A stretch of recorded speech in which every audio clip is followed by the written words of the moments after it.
Hey guys, it's Mr. C, and today's lesson I'm going to teach you how to use the Pythagorean Theorem. I got a little sticky note right here, and this sticky note is in the shape of a rectangle. And the Pythagorean Theorem is based upon right triangles. So if I want to make a right triangle, then a rectangle is the perfect way to start, because if I take a diagonal, which is what we call the distance between two of these vertices of the rectangle that are not together on one side, you have a diagonal. And so that's going to make one right triangle here and one right triangle there, because we all know that a rectangle has four right angles. So here's what the Pythagorean theorem says. If you have this side, we would call this a leg. Let's call that A. If we have this leg, we call that B. And we have this diagonal, which we call the hypotenuse, that is going to be, I'm going to call it C.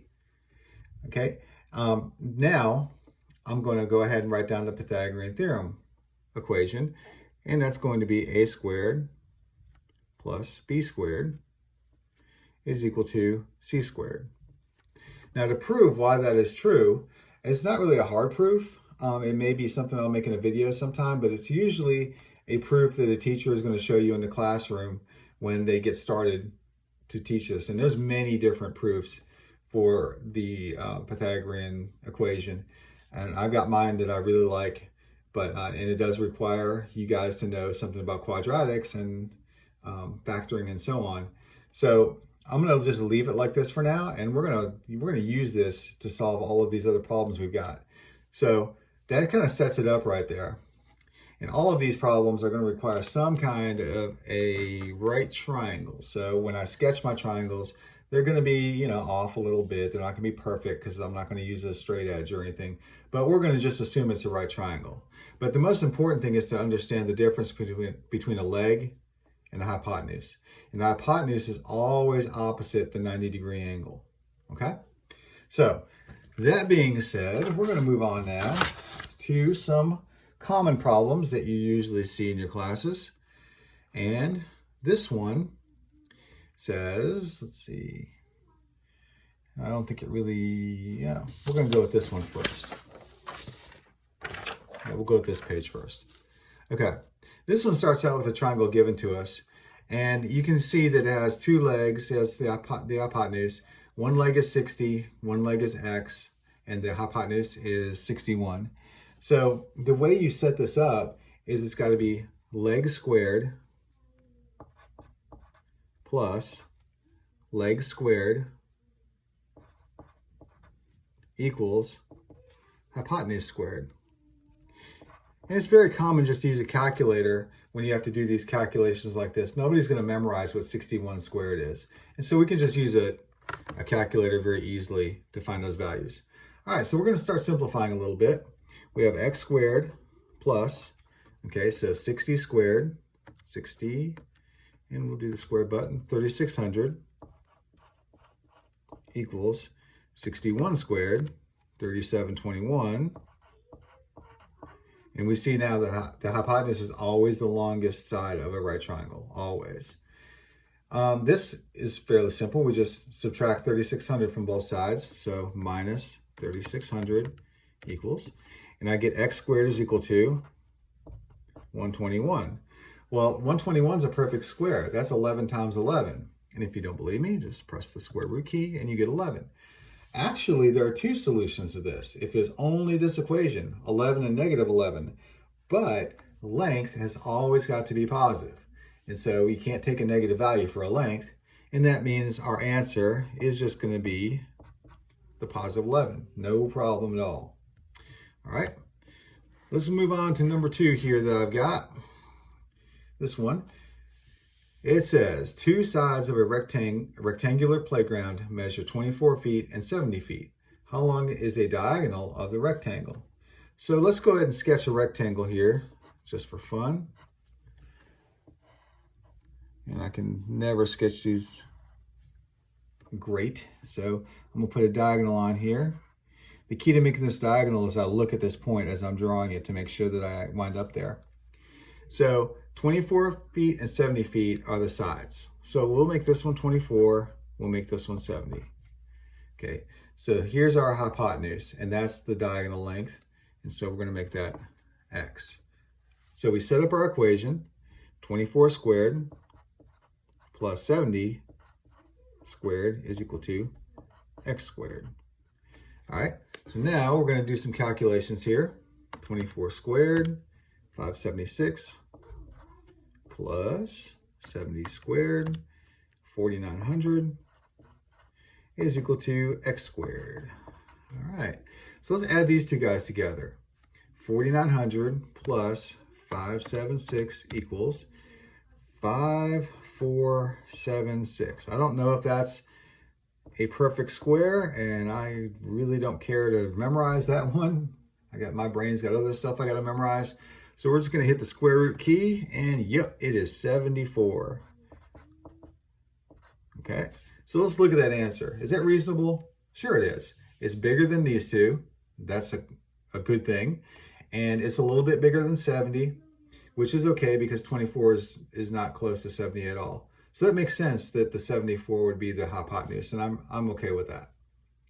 All right, let's move on to our next one. Next one looks like this. A rhombus has a side length of 30 inches and a diagonal of length 48 inches. What is the length of the other diagonal? All right, so now we have a rhombus. So a rhombus, if you remember, has four sides that are all the same length. So, and it's a quadrilateral. So I'm going to sketch a rhombus. And again, it's not going to be perfect. It just needs to be close. Okay, and it says diagonal. So I'm going to draw actually both diagonals here. Okay, and the cool thing about a rhombus is that when you make your diagonals, one of the properties of a rhombus is that all four of the angles where the diagonals intersect are right angles. And that is easily proven in geometry. All right, so here's what we got. We got 30 inches of each side length. So we got 30, 30, 30, and 30. It says a diagonal of length 48. I'm going to let this long one be 48. I don't really know which one's going to be longer, which one will be shorter, and it really doesn't matter. So if the diagonal is 48, these two diagonals here split each other in half. They bisect each other, which means these each are going to be 24. So I got a 24 here and a 24 right there. Now I have this right triangle right here. I have the hypotenuse, I have one leg, and I do not know the length of the other leg right here. But I do know also that this leg is half of this total diagonal, and that's what I'm looking for. So there's a little catch here that students get caught on a lot of times. All right, so let's set it up. 24 squared plus, and we're going to call this x because I don't know what it is. X squared equals 30 squared, the hypotenuse.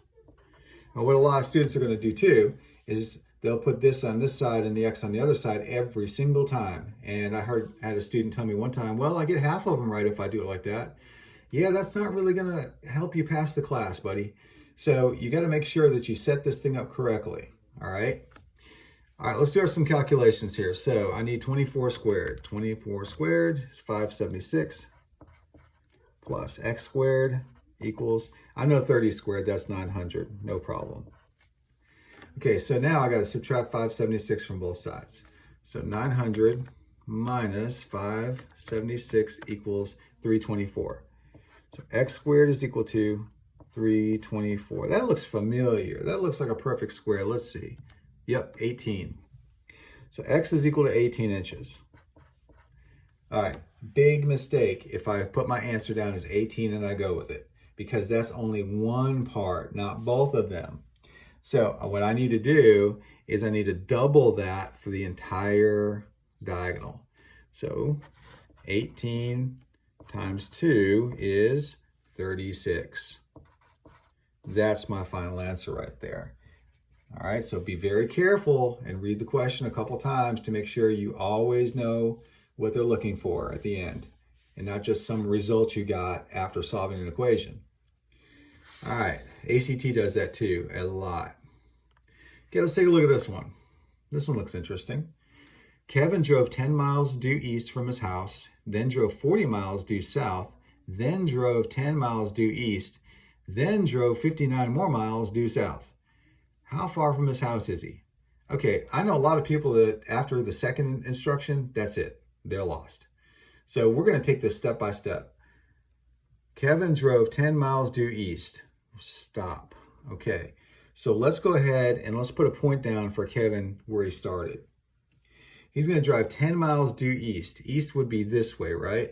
So we're going to put a line right here, and we're going to make that 10. All right, now, from his house. Then drove 40 miles due south. Stop. So he's going to go 40 miles this way. This does not have to be to scale whatsoever. So I'm just going to draw a little longer than the first one, and that would be 40. Okay, so stop. Then drove 10 miles due east. Okay, so another 10 this way. Okay, stop. Then drove 59 more miles due south. Again, this is not to scale. I don't care if it's to scale whatsoever. It doesn't bother me. Here he is, 59 more miles. So let's now take a look at this one. If it doesn't look like a right triangle at all, as a matter of fact, it looks like two right triangles, but there's no guarantee that this point and this point and this point are all going to be collinear, that they're all going to be on the same line at all. So what I need to do is I need to just think of this like a big, huge right triangle. And so what I'm going to do is I'm going to connect these dots, and it appears that they all are on the same line. But again, not every problem is going to have that happen. Okay, because I'm not drawing a scale. So I have a right triangle, and if I think about it here, I can actually go up. And then when I draw these dashed lines in geometry, you're gonna hear these called auxiliary lines because they're not part of the problem, but they're helping you find the solution. Okay, now I clearly see my right triangle here. Just because it's broken up into these pieces doesn't really matter. It's still a right triangle when you get done. So we have a total length here for this leg. We have a total length here from this leg. It says, how far from his house is he? That's this distance right here, even though the road doesn't go that way. So now let's start adding up some pieces. For this leg, 10, and this 10 would make 20. So this total length here is 20. So I'm going to put 20 squared. This total length distance here is 59 plus another 40 for 99 plus 99 squared equals x squared. Okay, so 20 squared, that's easy, that's 400, right? Plus, let's do 99 squared. 99 squared is 9801. Okay, equals x squared. Okay, let's add those two guys up. Plus 400 equals 10,201 equals x squared. Don't let big numbers, scare you. We're going to hit the square root key, see what happens. 101. Perfect. It's a perfect square. Who knew? So I now know that he is 101 miles away from his original starting point. And that's it. Very common problem on the ACT, and that's how I would solve it if it was me. Break it up in little pieces so it doesn't overwhelm you, and then your answer really is pretty easy. All right, let's take a look at the next one. Next one is, what is the length of the hypotenuse of the triangle below? All right, and sometimes you get easy ones, sometimes you get hard ones. It's just practice. This one, we just don't know what this guy is. We know the legs, but we don't know the hypotenuse. So we'll put next right there. So we're going to set it up. Leg squared plus leg squared equals hypotenuse squared. So 40 squared plus 80 squared equals x squared. All right, so let's suppose that we're still kind of not knowing things by memory. 40 squared is 1600. And it's okay to use a calculator, no problem. 80 squared, let's do that. 6400, and it kind of makes sense that it would be that. Equals x squared. We're going to add those two guys together. Plus 1600 equals Whoa, I did something wrong. I probably hit times. Let's do that again.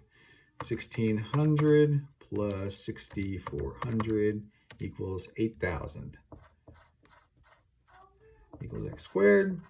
All right, let's hit the square root key, see what happens. And, oh, so that one did not turn out to be a nice number whatsoever. What do we do now?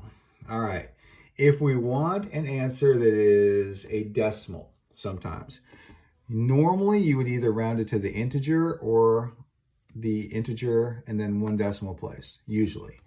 So let's say that I have 89.4 is approximately equal to x. And let's say my teacher is okay with that. And in geometry, a lot of times they are. But what if they are not? If they are not okay with that, then what we need to do is we need to bring out our good friend, the whiteboard here. And we need to take 8,000 and we need to start breaking it down.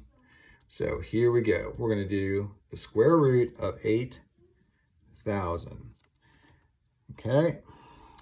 Well, the easiest way to go is let's do 100. So if you break that down, you can break it down into 100 times what, 80, right? Okay, 100 breaks down into 10 and 10. Now, since those two numbers are the same and they're not prime, I'm okay with that. I'm going to circle them as if they were prime. Let's break down the 80. 80 is going to be, and let's just go 10 and what, 8? Okay, so let's go 10 and 8. Okay, 10 is 5 times 2. No problem there.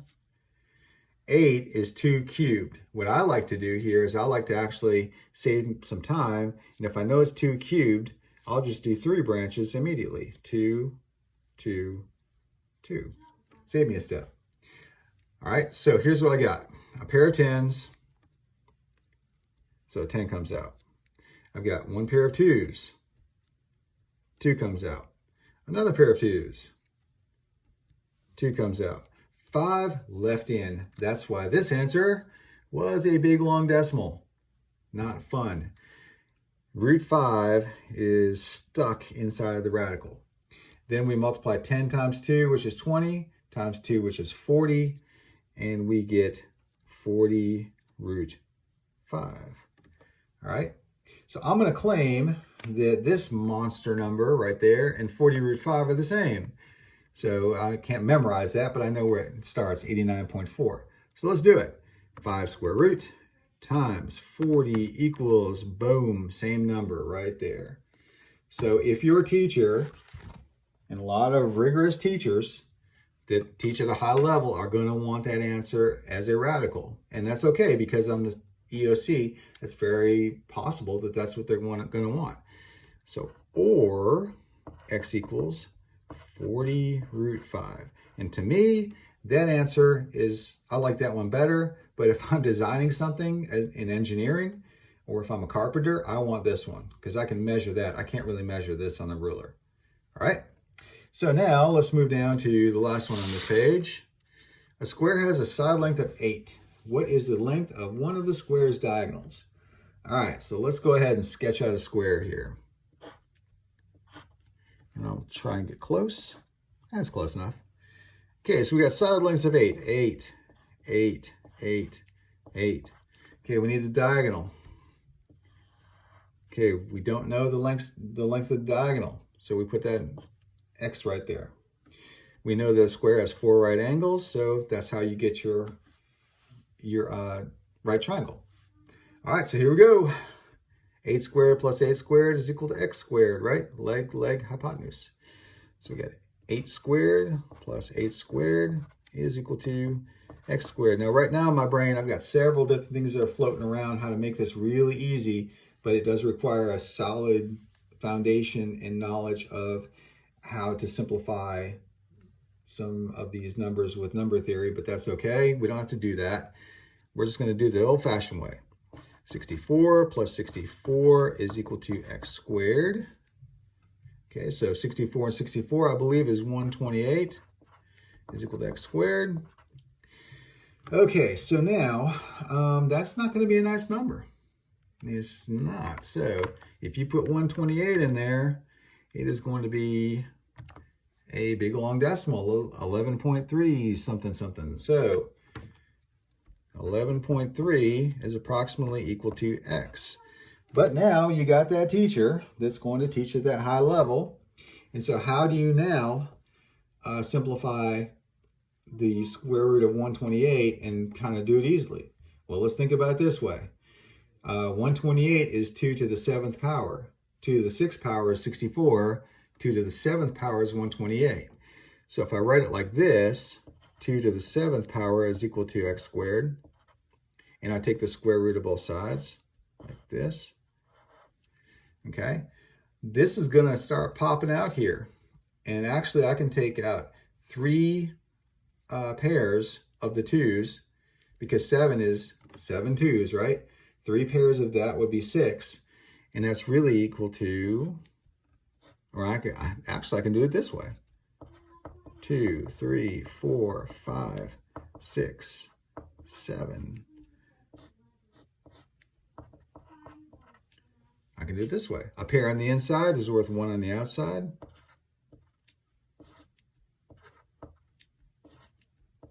Some people are uncomfortable with what I was just about to do. You got a single 2 that's still left.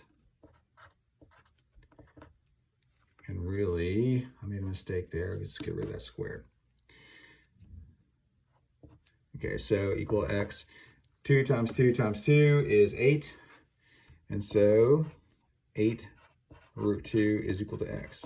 If you don't believe me, 8 root 2. I don't know why you wouldn't believe me, but it's okay. I make mistakes. 2 square root times 8 equals, boom, same number. All right? Get in the habit of being able to do both these, because if you go to college, you're going to have to. All right. That knocks out those 6. Let's try some more fun ones here. See how these are going to work. Let's get set up. And now, let's look at our first one. It says, one leg of a right triangle measures 13 meters and the hypotenuse measures 85 meters. What is the length of the triangle's other leg? Okay, so let's do our right triangle. Sketch that. Okay, so we got one leg is 13. Okay, the hypotenuse is 85. And then that means the other leg is the x. All right, it's essential that you know which is which. All right, so let's set it up. We got leg squared plus leg squared is equal to hypotenuse squared. So I got 13 squared plus x squared equals 85 squared. You notice sometimes I put the x squared first and this one second. It doesn't matter at all. It's commutative, so it doesn't matter. All right, so let's do 13 squared. I know that's 169 plus x squared equals, not quite sure what 85 squared is, so let's do it. 7225. Okay, we need to subtract 169 from that, and we get 7056. Okay, hoping for a perfect square, and we do. We get 84. Done. All right, let's take a look at the next one. This time we've got find x. X is the hypotenuse this time, not the legs. So 24 squared plus 70 squared equals x squared. Okay. Now, once you do a bunch of these, it's just routine. You just do the same thing every time. It actually gets kind of boring if it's just a triangle like this, not a word problem. 24 squared is 576 again, plus 70 squared. Yep, you guessed it, 4900 equals x squared. Add those guys together, 576. 5476 is equal to x squared. Take the square root, 74. And it's really that easy. Okay, last one in this column. Here we've got one leg of a right triangle measures 5 inches. The other leg measures 5 root 3 inches. Ooh, this is gonna be fun. What is the exact length of the third side of the triangle? Now we're talking. Okay, so let's get a right triangle made here.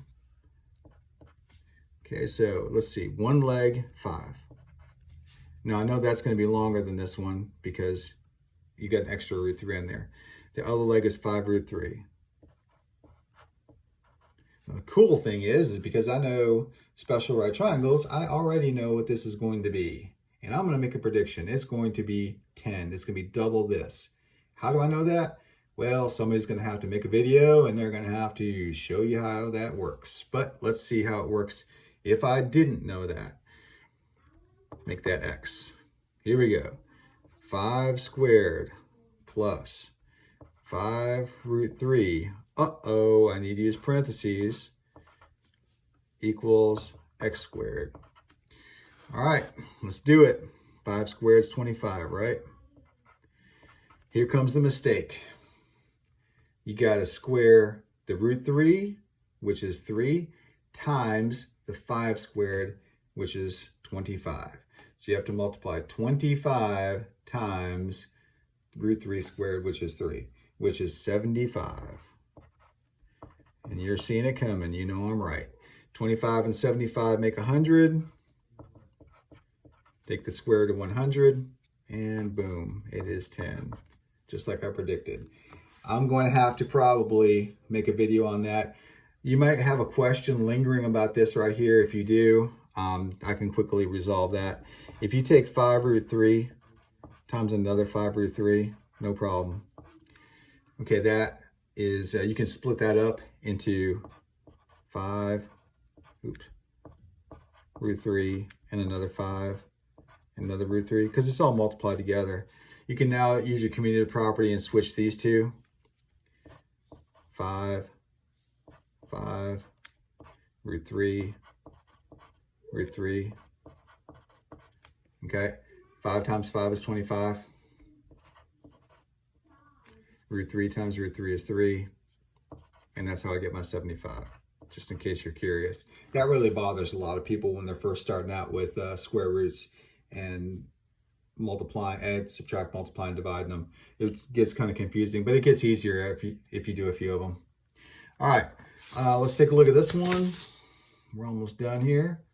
One leg of a right triangle measures 32 feet, and the other leg measures 126 meters. Oh, that's not a good thing. I did not do that correctly, so I need to do meters here. Easy. Even I make mistakes. I need to pay attention to detail.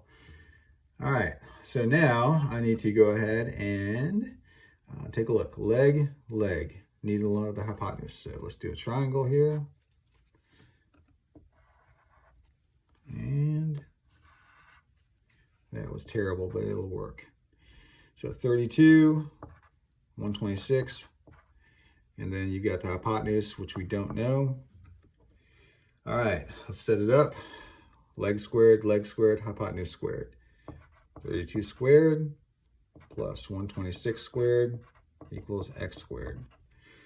All right, calculator, do your thing. 32 squared, 1024, plus 126 squared, 15876. Okay, let's add those two guys together. Plus 1024, 16900 equals x squared. Take the square root, 130, 13 times 10. So we got 130 is equal to the x, and that is our hypotenuse. That was fairly simple. Okay, next one. One leg of a right triangle measures 15 inches, and the hypotenuse measures 30 inches. Hey, I got that one right. What is the length of the third side of the triangle?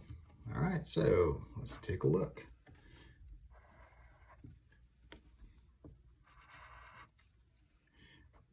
Okay, so we got leg 15, leg 30.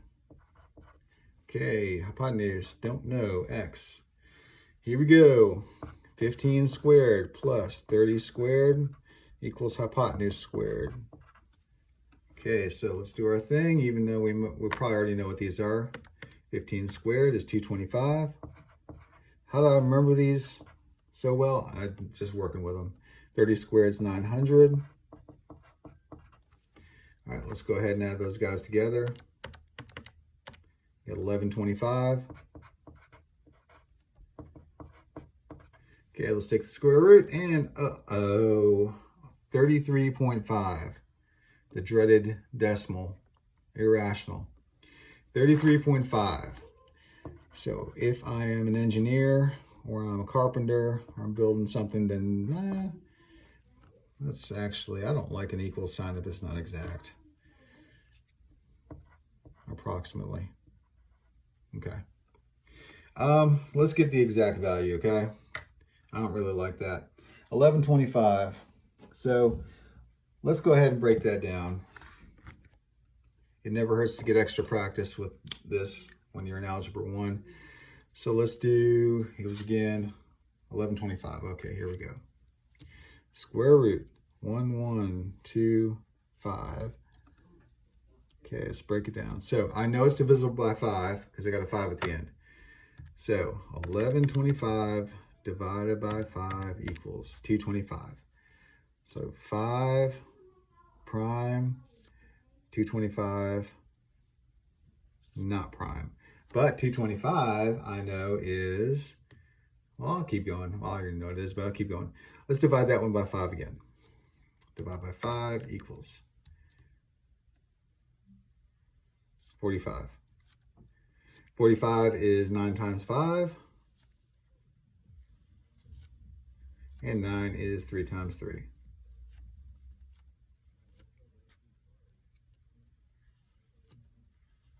Okay. So, again, a pair of these is worth 1 on the outside. So I got a pair of 3s.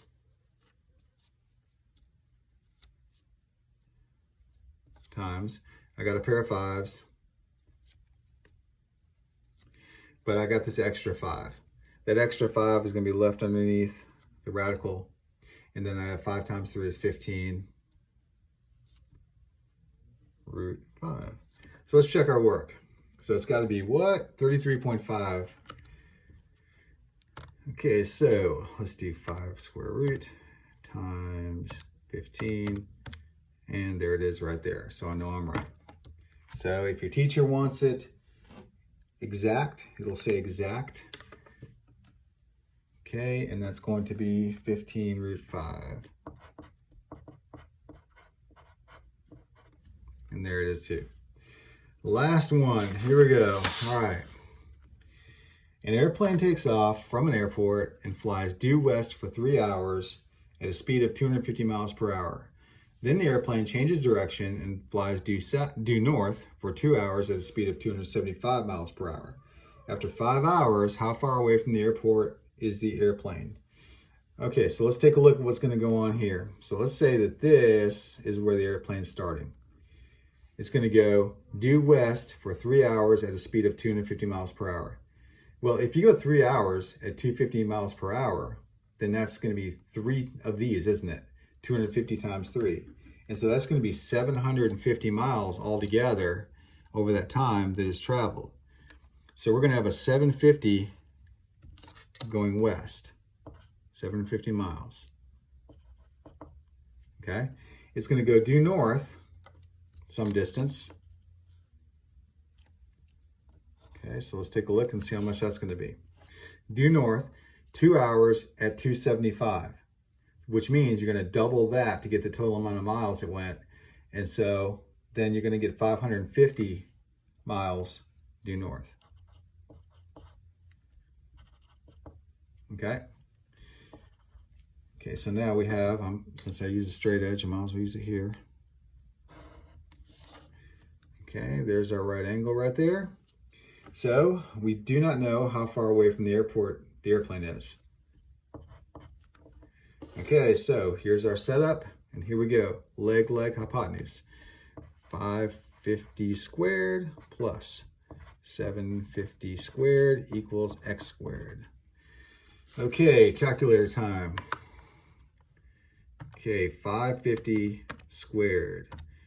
30, let's do that again. 550 just to make sure. Yep, 302, 500.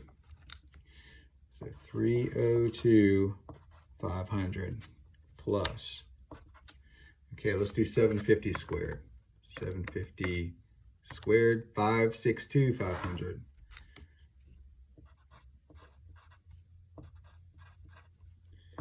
Equals x squared. All right, let's add those two guys together. So 562, 500 plus 302, 500 equals 865, 0, 0, 0 is equal to x squared. Oh, I hope this is going to be a nice thing. Okay, so we're going to go ahead and take the square root of this guy. You ready? And boom. Oh, here's the good news. The good news is if you get this big, huge number right here and you take the square root of it, the bigger the number is, it's not really going to matter all of these decimal places right here because the number is really big. All of this is going to kind of become inconsequential, really. So if I'm looking at this answer, I would be perfectly fine with writing 930, just chopping it off to the integer. Because what's the difference between 930 miles and 931 miles? Really not that much, 1 mile. So I would be okay, and I think most people would be okay if you just left your answer approximately 930 miles.